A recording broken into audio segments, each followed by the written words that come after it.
Hey guys, Nicholas Geldert here. I just want to show you some of the stuff I've been working on at SMU Guildhall in Dallas, Texas. Alright, so I had my first semester there. I took a level design class where I worked on this puzzle in Portal 2 using the puzzle editor in Portal 2. So SMU Guildhall is like a video game creation school, and this was like one of the projects we did to study level design. This was created through tons of play testing and feedback, and there was like tons of documentation to go with it. In the process of designing the level, like having people try it out and tell me what they think could be improved about it. Principles like conveyance, like so the player it's conveyed what the player should do upon entering the room, for example. I have a lot of things open on my computer right now to show you, so hopefully it doesn't crash. But yeah, so this is how it starts out.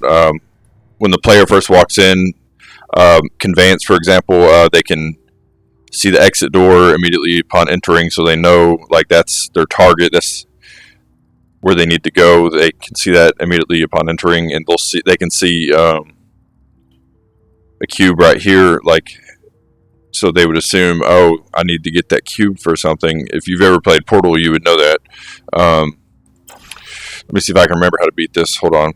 I built this a couple months ago. Yeah, you pull this through, something like that, and then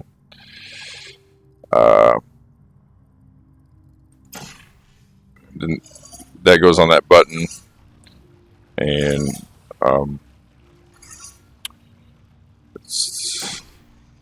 you got to carry the gel through,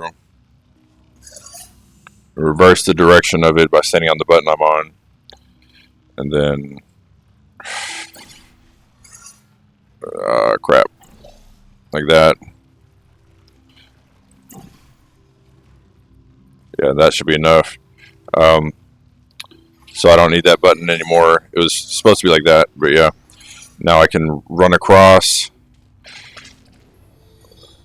and place this on the button and progress to the next subsection. This was the first subsection of the level. There are 3 subsections.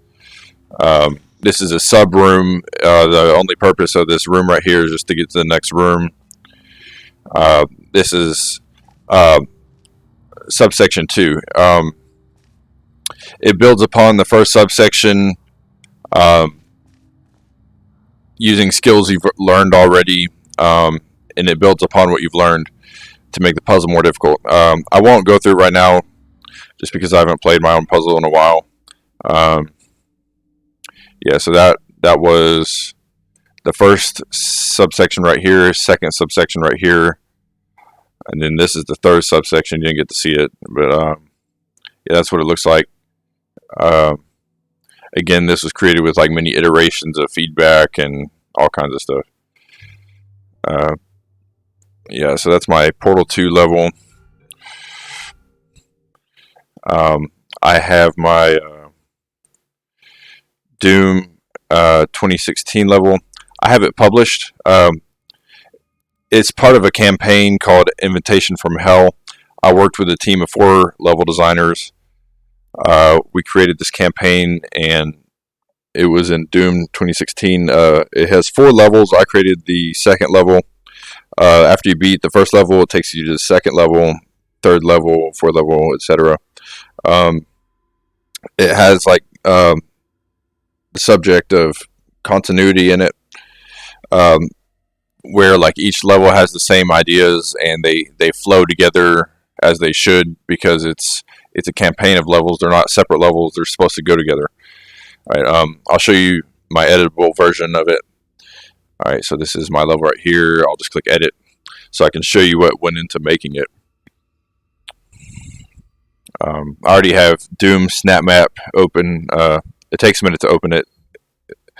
It's the snap map editor is what was used to make this.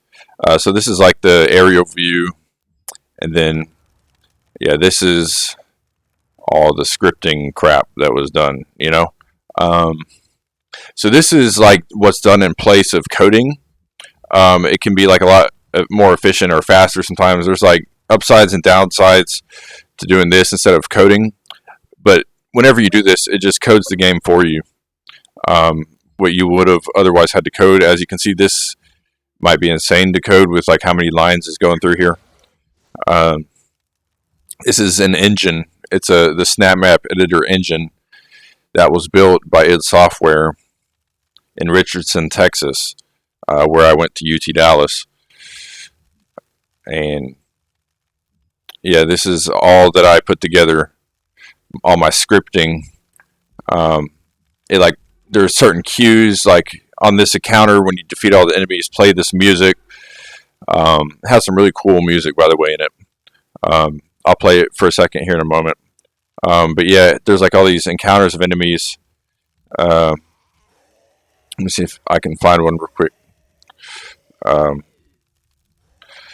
Yeah, here's one type of encounter, for example. Like when this door is opened, show these enemies. They're hidden by default. You can see the icon on top. But once the door is open, it shows the enemies, and you can fight them once they spawn. And I also there's like encounter spawners. For some situations, it's easier to use like a show thing, and others it's easier to use encounter spawners. Like on count reach, once all those, like each enemy that's killed, it adds to the counter, and once the count is reached, it spawns this encounter. And let me see if I can find the settings for it, if I can remember how to do that.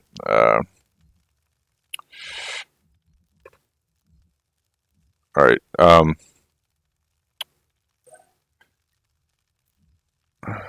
Properties, I think. Oops.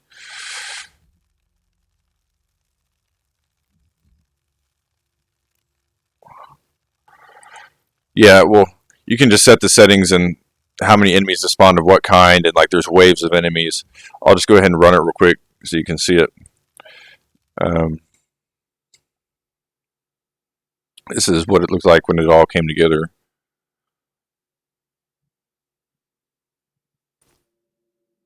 Again, this is level 2, and this is part of a campaign. So it builds upon your previous skills, like I was showing you with Portal.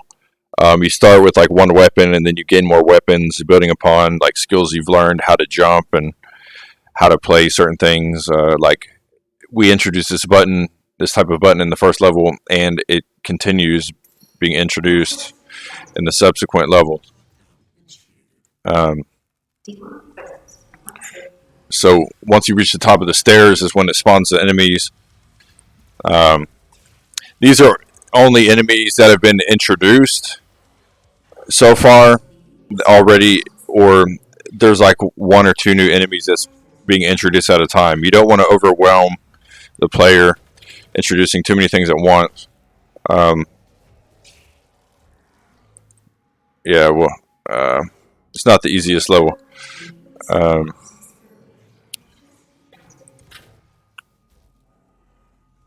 I'm playing so many games right now, trying to build so many games and different engines, like 5 different engines right now. It's hard to remember the controls and stuff. And then once all these enemies are defeated, it opens the door. I'll show you the door real quick.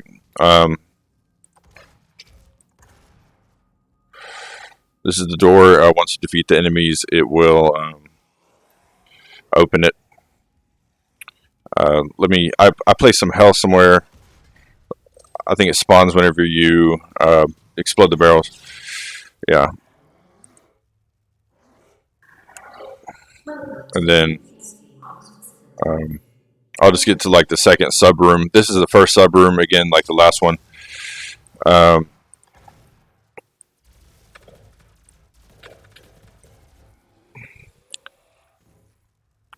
Then the door should be open here in a second. Whenever There we go. And now the door is open. You can go in it. There's a grenade. This is when grenades are introduced for the first time. In the first level, there wasn't a grenade yet. Before you can press this button, you have to pick up the grenade. So it says, please pick up the grenade first. I put a text box right there. You press E to pick it up. And then this is when you use it for the first time. How do you throw the grenade? I forgot. Yeah, that's what I was showing you in the editor. Yeah, that's like the introduction to grenades. Again, this is a sub room. This is the first sub room. The starting room was at the beginning of the module, or whatever. This is the second room.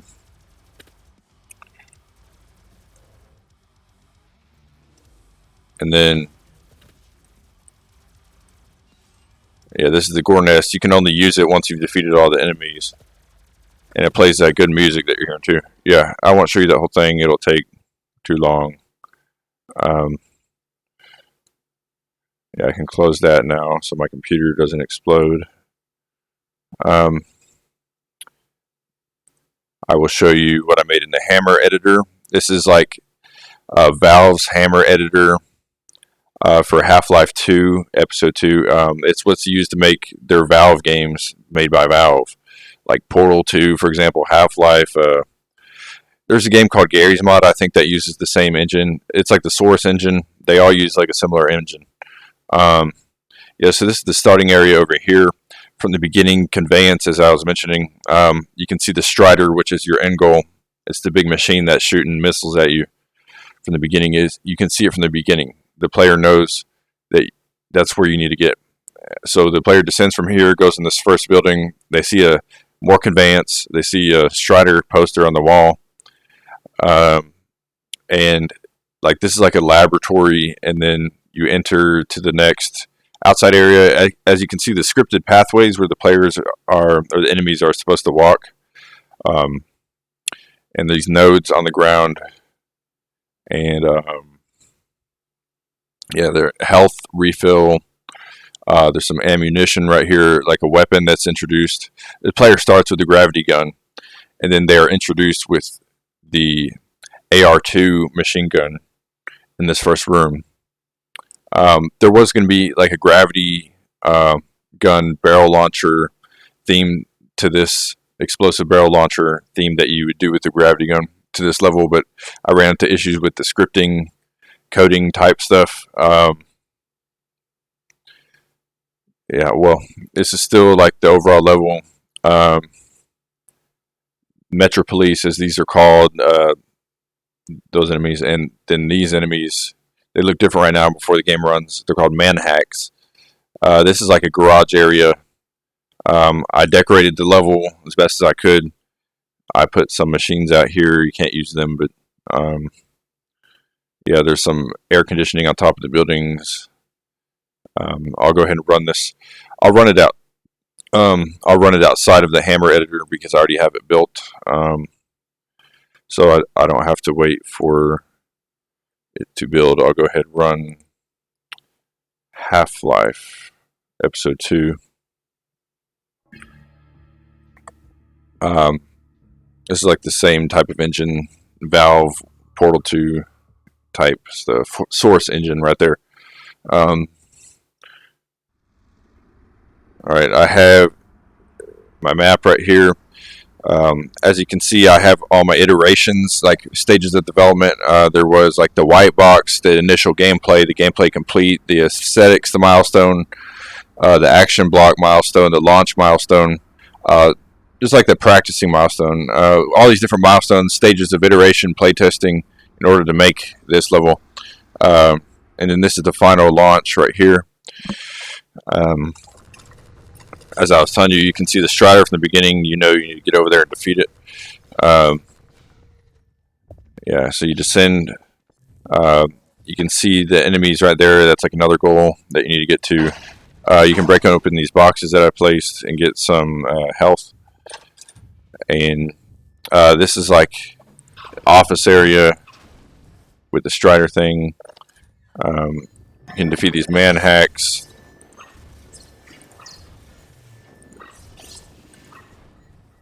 Um, it shouldn't be too difficult. You don't have to turn on cheats in order to beat it.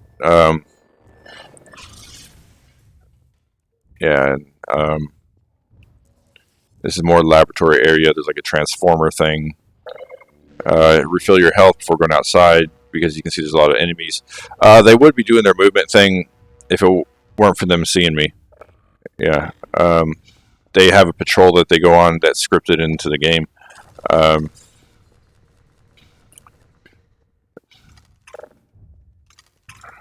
Yeah, so you just go out here.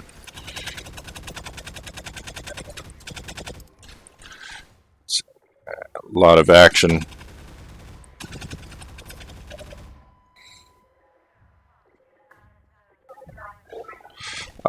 You can see these enemies out here. There's some more. Oh, I forgot to mention there's a rocket launcher at the end. That's what I was going to show you. That's another weapon that's introduced. Let's go inside. It's dangerous out here.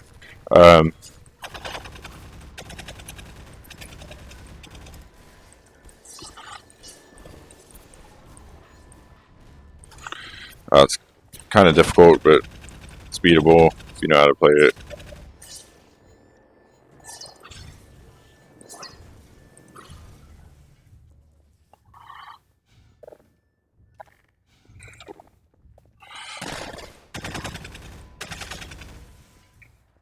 Yeah. Pick up some ammo, some health.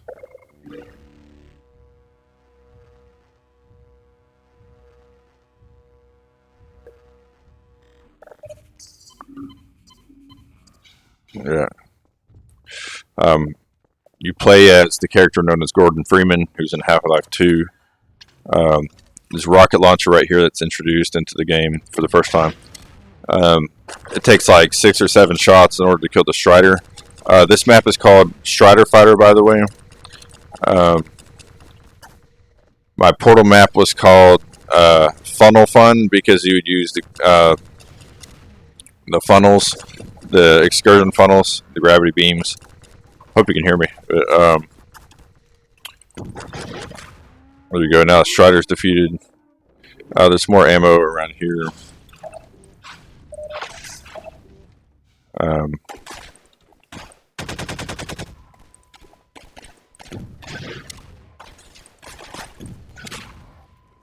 Yeah, a lot of enemies.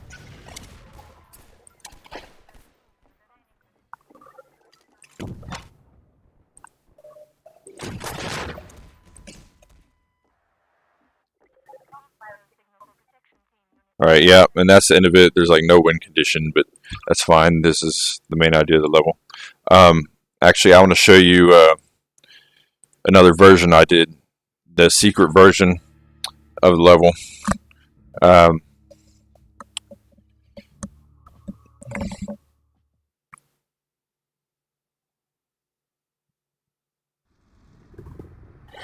Yeah, so right here, this should be it. Yeah, there were like strict guidelines for levels, so this wasn't the final project I turned in, but I have this version. I believe it's the superior version. Yeah, it has cats all over it. It's perfect. That's the way it should be. Yeah. I have my Unity project right here. No, this is Unreal. This is my Unreal project, Unreal Engine 5. Yeah, Unreal Engine 5 right here. This is like the next generation of games. The best games will be made with Unreal Engine 5.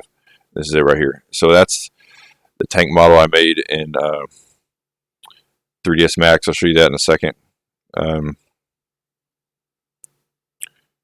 This is like a castle archway model I made in 3ds Max. And this is, I scanned my living room into an FBX file so I can import it into Unreal Engine 5 using an app on the iPhone called Polycam. It's like a couple dollars. There's no collision with these yet because I didn't turn it on, but it might work if I did turn it on. Yeah, so that's that. And then here's that tank I made. It's like a real, um, it's a real tank model. Oops, hold on. It's a APC armored something, civilian protection something. Uh, T360 is the model of it, but it's like made to real life size. Um, it's the real size of it. That's the way it actually looks, and they're like exact dimensions and stuff. It needed to be, and this is my other Unreal project. Um, the castle walls and with the red, the cones with the red on top. Um, and this platform and these stairs were made in Autodesk 3ds Max, and this catapult thing right here and these catapult things were made in Blender. The wall was already in, I mean, the floor was already in um, Unreal Engine 5. I have some more I can show you. Perhaps I'll do it later. This is like a lot of it though.